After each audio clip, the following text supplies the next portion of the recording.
techies, it's Dan and my assistant, my coffee getter, my guy who breaks technology. Get funnier material. No. It's nothing funny about it. It's all true. You broke something today even. It wasn't my fault. You broke something today. You break technology. It wasn't technology. It was a piece of steel. It still was used to produce this show that you are watching. It wasn't my fault. It never is. No. So what are we talking about today, Jacob? I mean, it's been a while. My hair's gotten really bad because we've been in quarantine, and you said the Q word on camera. That's all right. This is our first episode since all that started. Right. So it's been a while, and this is going to be a very painful episode for me, because being your son, I refuse to admit that.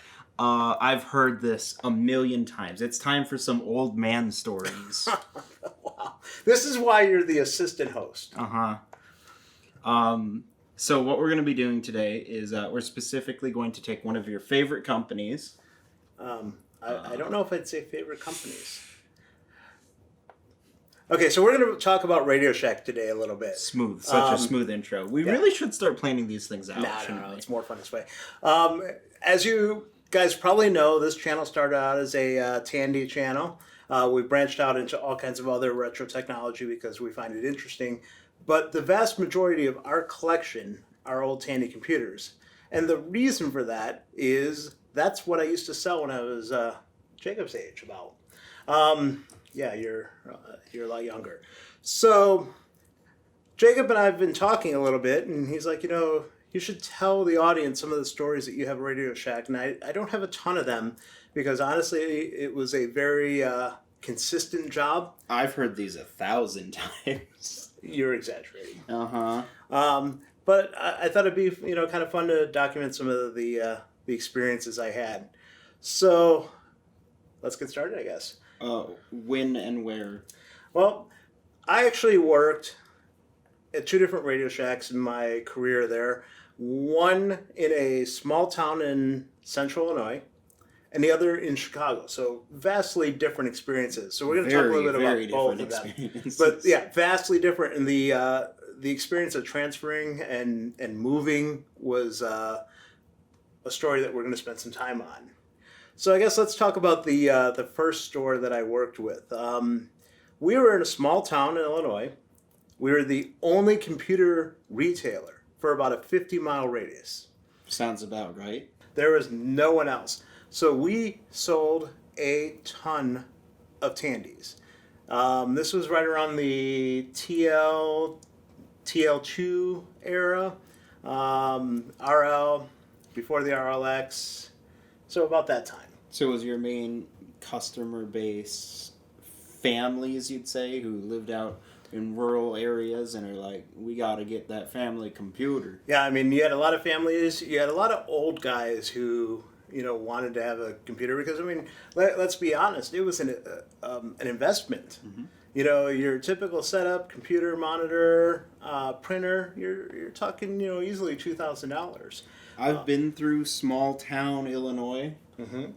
And there are a lot of rural areas, so I could totally see it as a great investment for like a farmer. Oh yeah, we had a lot of farmers. Right. Just for inventory management alone could save you thousands of hours. Well, and what's funny is that they use DeskMate for a lot of that stuff. That's amazing. Yeah. I mean, that's kind of how we sold it. Is DeskMate was where you did everything. To give you an idea of cost, to get a hard drive, you had 2 choices. You had I want to say 20 megabyte and 40 megabyte. Maybe it was 10 and 20, but you guys can correct me. I think it was 20 and 40. That sounds about right to me, knowing the specs they came preloaded with from the many, many tables of specs I've had to go through right. For various videos.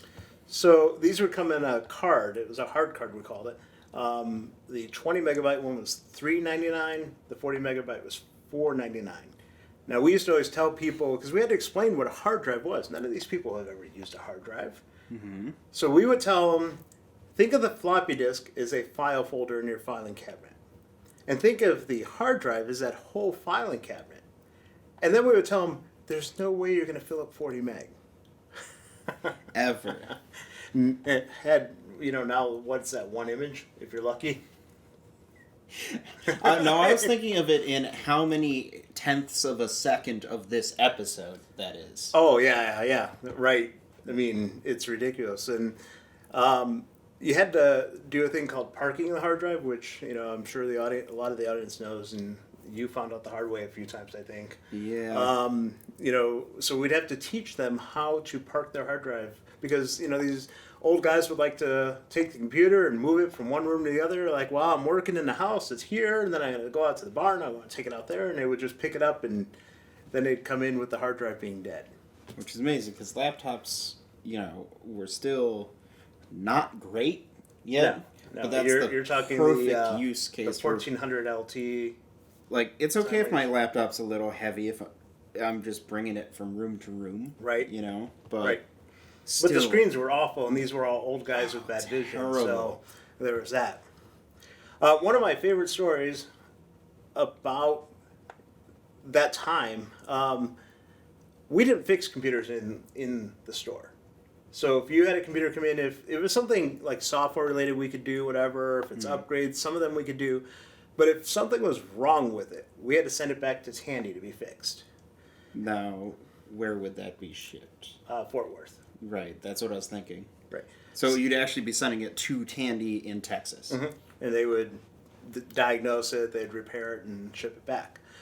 We had this one customer who was an older gentleman who had a lot of money, and he had a TL2 that he had thrown everything at. The hard card, every possible upgrade you can think of that would work with the TL2, he had. Mm-hmm. And something was not working with it, and I think it turned out to be a bad memory chip at some point. But we sent it in, and it came back. And the way our store was set up, you had the back room, and the back door was like right in line with the front door. So it was one long, hallway. Corridor, right? UPS would come and they'd open that back door and they'd bring us whatever in. Mm-hmm.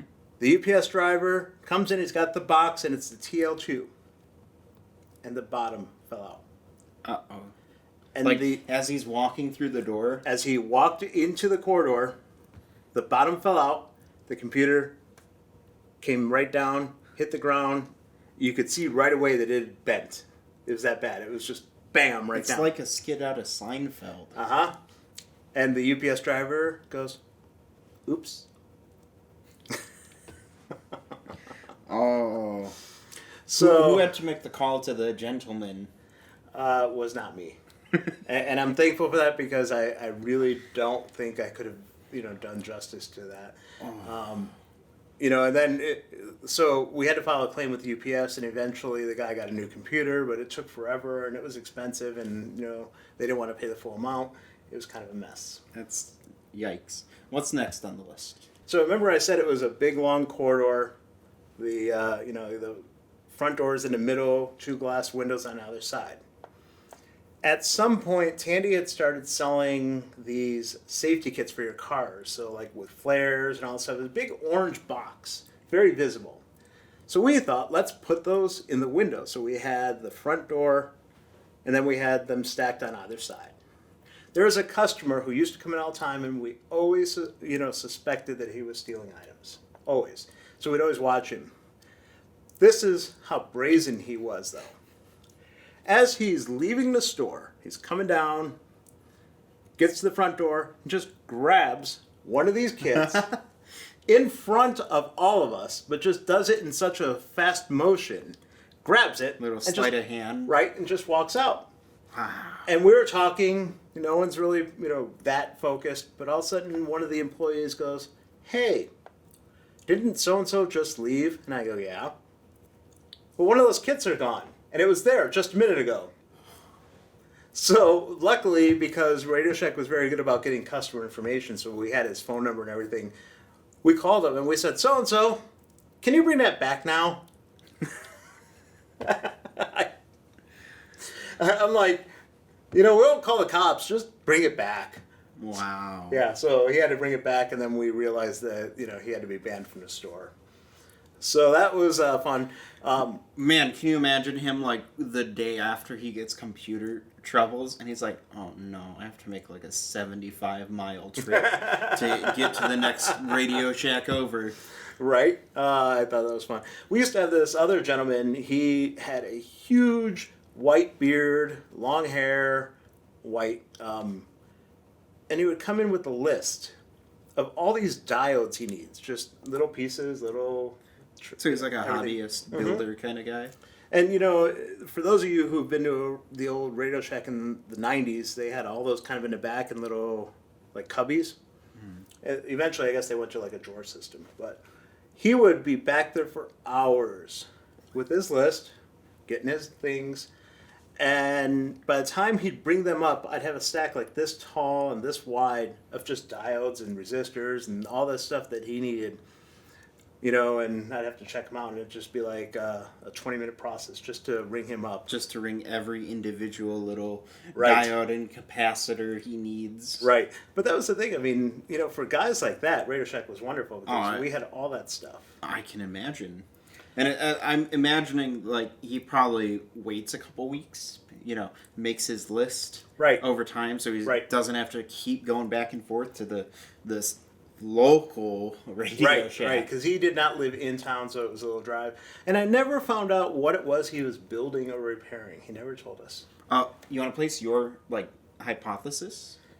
I'm going to guess amateur radio. That's kind of what I was thinking, because that was popular back then.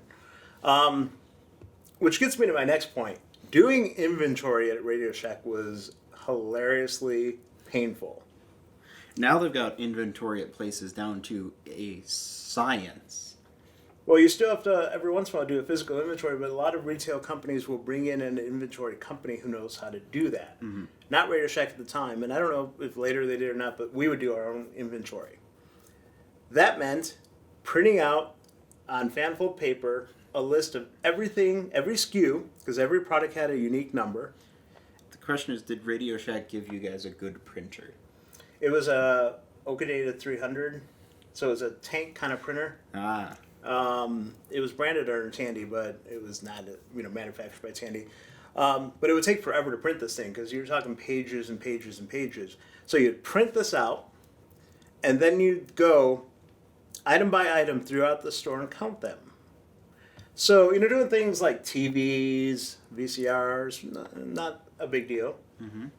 And in smaller Radio Shacks, they would always kind of treat things as one to show, one to go. So you had one on display and one in a box. Ready to ship as soon as someone picks it out on the, Right, I so- want that TV. Right, we go get it. The problem is, once you sold that one, you had one to go, then you're down to your display model. So we ended up selling a lot of display models where you'd be like, oh, you know what, all I got is this one. I can put it in a box for you. Then we'd have to go back to the storeroom, find that box, package it up, and then ship it out. And then you didn't have any on display, so someone would come in and say, I saw this in a catalog. Yeah, we're out. But doing inventory of the small items was painful. You'd Like have the aforementioned diodes and gizmos. Absolutely. We would have them on little pegs in our store, and again, they went to a drawer system later, but we would have them pegs. So you'd sit there and count, and you'd go 1, 2, 3, and you get to like 20, and you'd forget where you were. It was awful. Or we used to go 1, 2, many, I don't know. But once you counted them all, you had to go through the process of reconciling. So you'd have to figure out, all right, it says we have 10 of these. I counted 8, where are the other 2? So it was a huge process, and it took days. My last inventory in that store in a small town took like 2 days. And at that point, my manager got transferred to another store about 40 miles away. When a new manager comes in, they always do an inventory. Mm-hmm. Right, you want to make sure when you're starting off, there's no questions about... Absolutely. So what does he do? He says, hey, would you come do inventory with me? After I just finished doing inventory at the current store. So I said, I'm going to be in overtime. I'm already in overtime. Mm-hmm. So we called the district manager and said, all right, I need help with inventory. Are you going to approve my overtime? They said, yes, I did inventory. So in a 5-day period, all I did was count things at Radio Shacks. So... Not one Radio Shack, 2 of them. No, and it's harder when you go into another store because, your store, you pretty much know where the mess is. Mm-hmm. You know where the things are that are going to be difficult to find and whatever. But when you go into a store that you've never been in, and you have to, figure out where everything is, it's kind of a pain. Now, RadioShack's had what we call the planogram, which was a kind of like a magazine format that would come from headquarters that would have pictures of each area of the store and how they wanted it to look. Right, the displays. Mm-hmm. Yeah. I swear to you, because they had what was called the mock store in Dallas. It was a non-functional Radio Shack where they would test merchandising. Right. I swear to you, they cut the cords off of things. Because if you take like a receiver that they had on a shelf, there's no way you could put it there with a cord. They had to have done that. Oh man, as someone who does wiring, it feels like is like 20% of my job. I can totally relate to that frustration. Right. So that gets me into my next story that I think is interesting. We used to be in that small town in the St. Louis district. So our district manager was in St. Louis. And they decided at some point to transfer us to the Chicago district. Mm-hmm. Now, like I said, we had tons of computers because that's what we sold. So our store was merchandised around computers. There's a small time where Tandy was doing a test where they brought in some brand name things like Toshiba TVs and such that we had, and we were like one of the test stores. And we had to have them up front because they wanted to see if we could sell them, which, by the way, we could not. But other than that, computers first. We had computers right as you walked in the door. The first half of the store was basically computers. Very much against the planogram. But our St. Louis district manager said that was fine. He gave us permission. He said, that's what you sell. When he found out we were transferring to Chicago, he said, I don't want the Chicago DM to see the store like this, so I want you to put it to plan. Wow. So I said, will you approve my overtime? He said, yes. I spent a week moving everything in that store back to as best as I could to look like that plan. And it was, again, it's hard because some of these things just don't fit. Mm-hmm. So the day comes that the Chicago district manager comes in with the St. Louis one to meet us. And he brings a binder. Nice guy. And I got to know him a little bit more later after that. In the binder was our sales data. And he's looking at it, and he's looking at the store. And he's looking at the binder. And he goes, no. You guys sell a ton of computers. Why aren't they up front? So I began to explain the story of how we just moved it back to plan because we thought that was what they wanted. He says, I want you to put it all back. What do you think my question was? Will you approve my overtime? Will you approve my overtime? He said, yes. I spent another week putting it back. And that's how you bought a brand new stereo from RadioShack. No. My purchases were computers back then. I had my 1400 LT and my 1000 RL. Those are my gifts to myself. So, roughly how long were you at that store versus the one that you moved to? So the first one I was there about 1 to 2 years. It wasn't a long time, but it was a very eventful time, and I truly enjoyed my time there. I learned so much. You got a lot of stories out of it for year and a half. It was a busy place, and again, we were the only retailer of that type. So everyone who needed something had to come to us. But I at some point decided I did not enjoy living in a small town, so I moved. And I moved to Chicago, which is definitely not a small town. No, it is not. No. And that's where my RadioShack career became interesting. And So was it like moving into the major leagues from the minor leagues? oh no. I would say the opposite. Huh. The store that we had in a small town had just been renovated. It was clean, fresh, new, well run. The manager, the assistant manager knew their stuff. We knew what we were doing.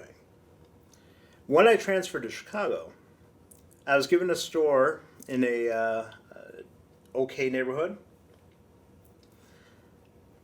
and I wasn't really given much detail.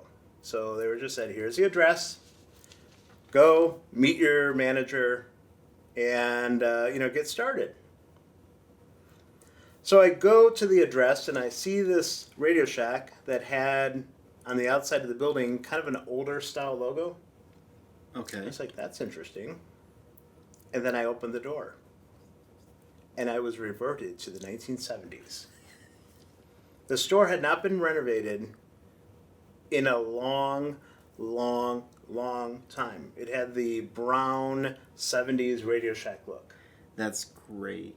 Like, we're talking color computer look. And then I met my manager, nice guy. The conversation went like this. Hi, I'm blank. I've not had a day off in a month, maybe 2. So I'm leaving. And I'll be back in about 2, maybe 3 weeks. Here are some things you need to know. Number 1. Don't ever use the bathroom in a store if it rains. Number 2. I feel bad for the first person to learn that rule. This is, by the way, the best of the rules I'm giving you coming Okay. up. So, number 2, when it rains, you will find that there's about 6 places where the ceiling and roof leak, some of them very dramatic. It is your responsibility to save whatever merchandise you can. You have one employee, and he is a Russian gentleman who speaks decent English, but he's very new to the country. Then the question became, have you done daily reports before? And I said, no, that wasn't part of my job before because I wasn't an assistant manager. He says, well, you are now. And you got to do them. And you're going to have to figure it out on your own. But here's the fun part. We have no point of sale system. Huh. In Radio Shack, they had a computer in the back, Mm-hmm. and then they had terminals in the front. Mm-hmm. The computer in the back broke and had not been replaced by corporate. All tickets had to be written by hand. You had to use one of those credit card things where you go to make an imprint of the card, and then you had to call it in. Then you had to do your daily reports by hand. This is a technology store. This is a technology store. Could you imagine if you went into the Apple store and you're like, yeah, man, I need help with my iPhone. And they're like, let me get this paper here. And pulls out an adding machine. yeah. So, no computer, one employee who, was kind of new to the country, water everywhere. And no forewarning whatsoever. No, I had no idea I was getting into. I'm not going to be there for 2 to 3 weeks, the manager says. And then he leaves me with a parting thought. We haven't been robbed in about 2 weeks, so you should be good. But if they come in, just give them what they want. I said to him, sir, if we get robbed, not only will I give them what they want, I will help them carry it to their car. I'm not getting shot for anything. So... Oh, and one side note to that, because this was in a kind of lower income neighborhood, all cash. No one had credit cards. Right. That meant at the end of the day, I had to take the daily deposits down to the bank, Uh-oh. which was about 3-4 blocks away. And it was not uncommon for me to have anywhere from $5,000 to $20,000 in cash that I had to carry to the bank at night. It was quite the experience. So all those things being said, and I survived through, I got the new point of sale system, dealt with the employee, we actually got along very well. The neighborhood was interesting because it was very diverse, and that's something I was not used to in a small town because there was no diversity. Mm-hmm. All those things worked out. Here's why I left Radio Shack. You could put up with the bathroom flooding, Mm-hmm. the rest of the building flooding, Mm-hmm. the no prior notice that you were in charge, potentially being robbed, and the fact that you had to walk $20,000 To the bank. to the bank in a semi-sketchy neighborhood in the middle of the night. Yep. All the time. I accepted all those things. What broke it? When I walked into that store, remember I told you guys, my store in a small town, when you walked in, you saw computers. You saw a TL2, you saw an RL, you saw all the accessories. It was very, very nicely laid out. When you walked into this store, the first computer you ran into was an HX sitting in the back corner with a clearance sign that had yellowed from age. I said, "Where's your TL2?" And at the time it was probably TL3. I can't remember when that was. "Where's your TL? Where's your RL?" "We don't stock them." "Why?" "We haven't sold a computer here in 3 years." Well, okay, then the obvious question is, what was the primary sales?